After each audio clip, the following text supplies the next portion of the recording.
엎드려 아기께 경배하고 엎드려 아기께 경배하고 이 제목으로 하나님 말씀 전하겠습니다. 오늘은 예수님의 성탄을 기다리는 대림절 두 번째 주일입니다. 성탄은 예수님이 인간을 구원하시기 위해 하늘에서 이 땅에 오신 하나님의 사건입니다. 예수님의 성탄으로 인해 죄인들이 죽음으로부터 영원히 사는 구원의 길이 열렸습니다. 그래서 성탄은 온 백성에게 미칠 큰 기쁨의 좋은 소식인 것입니다. 하지만 2000년 전 예수님의 성탄에 대한 반응은 전혀 다른 두 양상으로 나타났습니다. 먼저 헤롯입니다. 이 헤롯은 로마 황제에 의해 유대를 다스리는 분봉왕으로 임명이 되었습니다. 헤롯은 다윗의 혈통도 아니었고 유대인도 아닌 에돔 사람이었습니다. 유대 땅을 다스리던 헤롯은 유대인이 아니라는 이유 때문에 혈통적으로 늘 열등감을 지니고 있었습니다. 또한 헤롯은 왕권에 대해서 병적으로 집착했습니다. 자기 아내와 장모도 왕위를 넘본다고 의심해서 죽였습니다. 또 3명의 아들들도 똑같은 이유로 죽였습니다. 헤롯은 자기 왕의 자리를 지키기 위해서라면 무슨 일이든 하는 사람이었습니다. 그때 동방에서 박사들이 예루살렘에 이르게 되었습니다. 본문 2절입니다. 유대인의 왕으로 나시니가 어디 계시냐? 예루살렘을 찾은 동방 박사들은 유대인의 왕으로 나시니가 어디 계시냐라고 물었습니다. 예루살렘에는 헤롯 궁이 있습니다. 왕의 자리에 대해서 병적으로 집착하고 있는 헤롯 왕이 거기에 살고 있어요. 그런데 동방 박사들이 유대인의 왕으로 나신 이를 찾아서 왔다는 겁니다. 단순히 왕이 태어났다는 것도 헤롯에게는 놀랄 일인데 유대인의 왕이라니요. 헤롯은 혈통적으로 열등감을 가지고 있다고 했습니다. 유대인이 아니기 때문에. 그런데 유대인의 왕이 태어났다고 합니다. 헤롯에게는 유대인의 왕이 태어났다는 사실보다 더 위협적인 것은 없었습니다. 그래서 헤롯이 동방 박사들을 부릅니다. 본문 7절로 8절입니다. 헤롯이 가만히 박사들을 불러 별이 나타난 때를 자세히 묻고 베들레헴으로 보내며 이르되 가서 아기에 대하여 자세히 알아보고 찾거든 내게 고하여 나도 가서 그에게 경배하게 하라. 헤롯이 은밀하게 박사들을 불렀습니다. 헤롯이 음모를 꾸미는 겁니다. 헤롯은 별이 나타난 때를 자세하게 물었습니다. 표면적인 이유는 유대인의 왕으로 나신 아기에게 자신도 경배하겠다는 거였어요. 하지만 헤롯은 아기 예수를 죽이려고 정보를 캐내고 있는 겁니다. 실제로 헤롯은 당시에 베들레헴 일대에 태어난 2살 이하의 아이들을 모조리 죽였습니다. 다행히 요셉과 마리아는 아기 예수님을 데리고 애굽으로 피해서 참사를 면할 수 있었습니다. 한편 동방 박사들은 멀리 동방에서부터 별을 보고 예수님을 경배하기 위해 예루살렘으로 왔습니다. 예수님이 베들레헴에서 났다고 하니까 그들은 또 지체 없이 베들레헴으로 길을 떠납니다. 본문 9절로 10절입니다. 박사들이 왕의 말을 듣고 갈새 동방에서 보던 그 별이 문득 앞서 인도하여 가다가 아기 있는 곳 위에 머물러 서 있는지라 그들이 별을 보고 매우 크게 기뻐하고 기뻐하더라. 동방 박사들의 반응은 헤롯과는 판이하게 달랐습니다. 그들은 아기 예수의 탄생을 알리는 별을 보고 기뻐했습니다.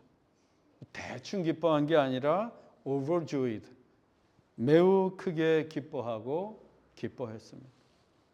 동방 박사들도 유대인이 아니기는 마찬가지였습니다. 그런데도 그들은 예수님의 성탄을 매우 크게 기뻐하고 또 기뻐했습니다. 헤롯은 예수님을 죽이려고 했는데 그들은 정반대의 반응을 보인 것입니다. 마침내 동방 박사들이 별이 머물러 선 집으로 들어갔습니다. 누가복음에 따르면 그 집은 마구간이었고 아기 예수님은 마을 구유에 누워 계셨습니다.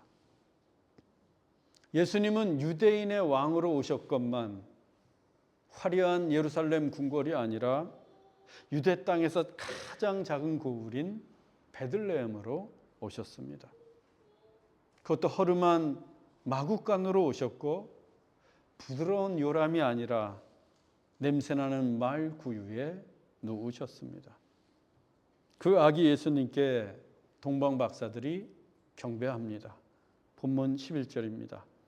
집에 들어가 아기와 그의 어머니 마리아가 함께 있는 것을 보고 엎드려 아기께 경배하고 보배합을 열어 황금과 유향과 모략을 예물로 드리니라.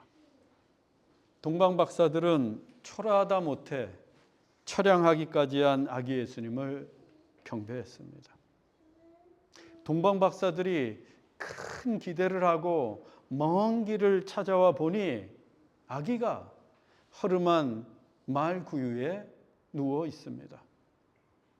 그들은 분명 왕을 만나기 위해서 온 것입니다.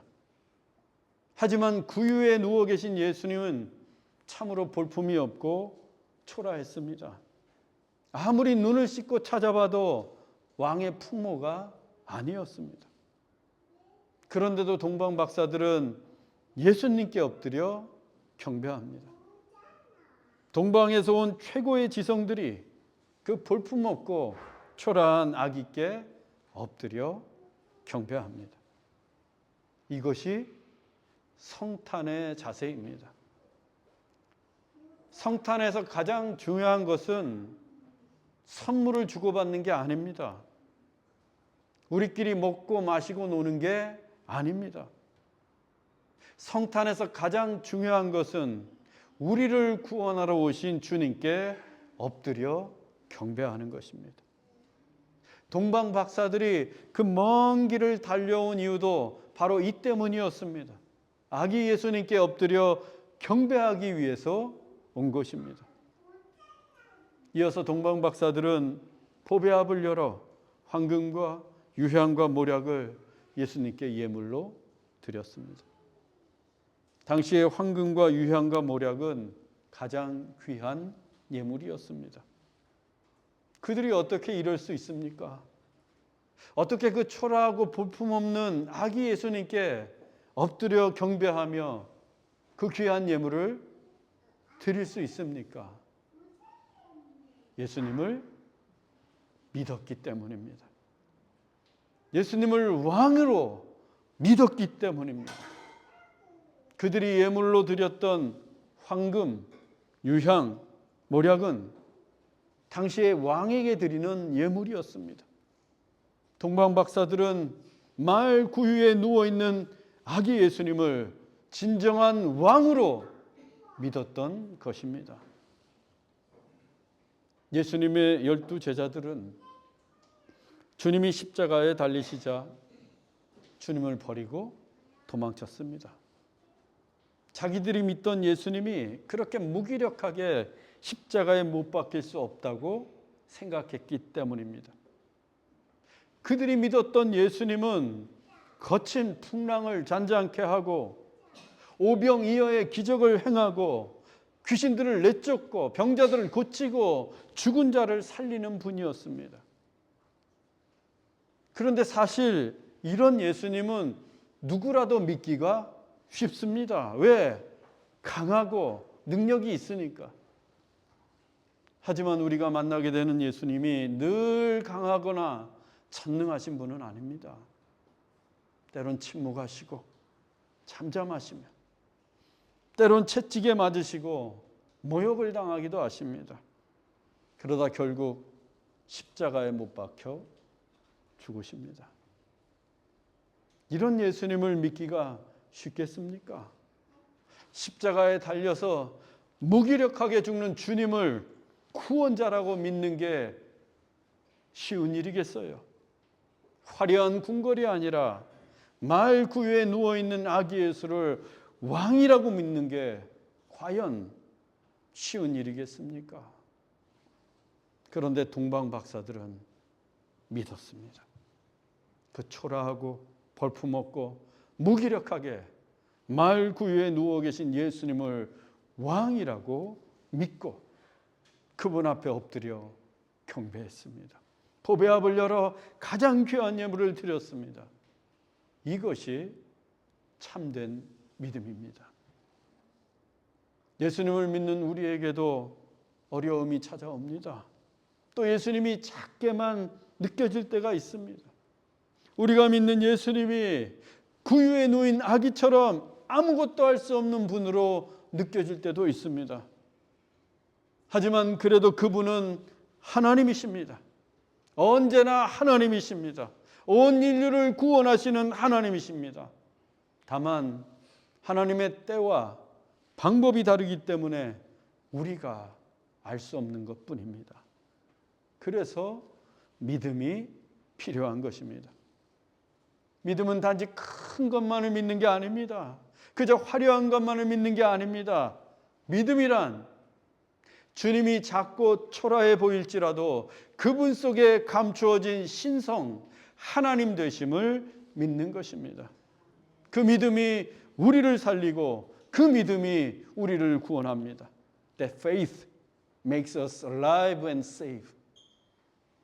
주님은 언제나 우리를 믿어주셨습니다. 우리가 주님을 버리고 주님보다 더 세상을 사랑할지라도 주님은 우리를 믿어주셨습니다. 우리가 아직 죄인 되었을 때에도 주님은 우리를 믿어주셨습니다. 주님은 십자가에서 목숨을 걸고 우리를 믿어주셨습니다. 우리도 주님을 믿으면서 성탄을 기다려야 합니다. 이야기 하나를 하고 설교를 마치겠습니다. 빈방 있습니까? 라는 연극이 있습니다. 실화를 바탕으로 쓰여진 연극인데 그 내용이 이렇습니다. 교회에서 크리스마스 연극 연습이 한창이었습니다. 랄프도 그 연극에 참여하고 싶었습니다. 하지만 랄프는 정신지체를 앓고 있어 대본을 외울 수가 없었습니다. 하지만 랄프가 하도 연극을 하고 싶어 해서 감독이 배역 하나를 주었습니다. 여관 주인 역이었습니다. 대사도 없어요. 이 한마디 뿐이었어요. 없어요란 대사를 딱 2번만 하면 되는 역할이었습니다. 연극이 시작되었고 마리아와 요셉이 여관문을 두드리며 묻습니다. 빈방 있습니까? 랄프가 대사할 차례예요. 모두가 숨을 죽이고 랄프를 바라봅니다. 랄프가 입을 열었어요. 없어요. 감독들과 배우들이 휴 하고 안도의 숨을 내쉽니다. 랄프가 대사를 제대로 말했기 때문입니다. 마리아와 요셉이 다시 문을 두드리며 말합니다. 제가 아이를 낳아야 합니다. 빈방 없습니까? 이제 랄프가 없어요 라고 하면 됩니다. 그러면 마리아와 요셉이 그 여관을 떠나 마국간으로 가서 예수님을 낳고 동방박사들이 찾아오면 연극이 끝나는 거예요. 그런데 이 랄프가 눈물을 흘리며 말합니다. 있어요. 방 있어요. 예수님, 우리 집에 방 있어요. 제 방으로 오세요. 랄프가 큰 실수를 하고 말았습니다. 연극이 엉망진창이 되었습니다. 더 이상 연극을 진행할 수가 없게 되었어요. 그런데 있어요. 방 있어요. 예수님, 우리 집에 방이 있어요. 제 방으로 오세요. 라고 한 랄프의 실수가 더 큰 감동을 선사한 위대한 실수가 되었습니다. 2000년 전 빈방이 없어서 마구간으로 오신 예수님, 오늘 성탄 시즌을 맞이한 우리에게 물으십니다. 빈방이 있니? 성탄을 맞을 준비가 되었느냐는 뜻입니다. 사랑하는 형제자매 여러분, 여러분은 어떤 마음으로 성탄을 기다리고 있습니까? 예수님을 모실 방이 준비되어 있습니까? 하나님은 우리에게 동방박사와 같은 믿음을 보기 원하십니다. 초라한 구유에 누워 계신 주님께 엎드려 경배하는 믿음을 보기 원하십니다. 우리가 믿음으로 주님을 모시는 그곳에 큰 별이 빛을 비출 것입니다. 축복의 빛이 비추어질 것입니다. 우리 모두 믿음으로 예수님을 기다리는 성탄이 되기를 주 예수 그리스도의 이름으로 축원합니다. 기도하겠습니다. 사랑의 하나님, 우리의 왕으로 오신 주님을 찬양합니다. 이 땅에 오신 주님을 크게 기뻐하게 하옵소서. 모든 상황 속에서 주님을 믿기를 원합니다. 우리가 어렵고 힘들 때에도, 주님이 침묵하시고 가만히 계실 때에도 오직 주님만을 믿게 하옵소서. 그 믿음 위에 하나님이 축복의 빛을 내리시고 은혜를 베풀어 주실 줄 믿습니다. 길이요 진리요 생명이신 예수 그리스도의 이름으로 기도하옵나이다. 아멘.